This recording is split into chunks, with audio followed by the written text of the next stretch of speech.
Strap yourselves in. It's trivia time here on this Tuesday. And while there's a lot of chitter chatter about Melissa, let's make today's trivia question about hurricanes in general. And my question for you today is, what causes a hurricane to lose strength after it makes landfall? Let's think about this for a minute here. So option A, we have a loss of evaporation.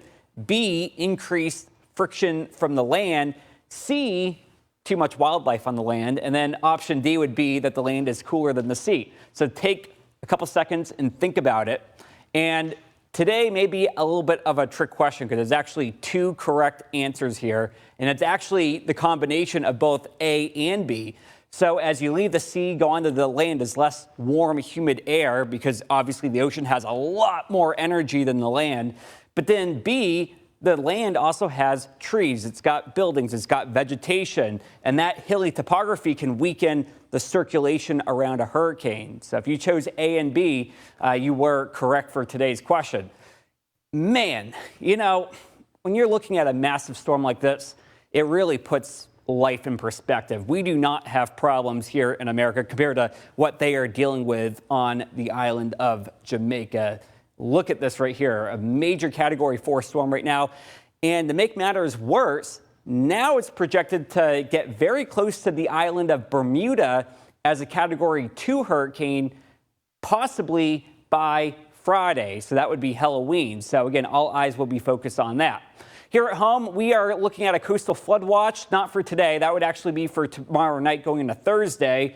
The graphic just updated there, but you'll see that as we go ahead and track out our rain chances. You're waking up tomorrow, hardly anything. Look out, late tomorrow night, 80% coverage of rain. Keep the umbrellas handy. Take a look at that. Lots of soupy moisture to work with this here. And as it gets east of the Appalachian Mountains, it's going to blossom into a pretty powerful storm.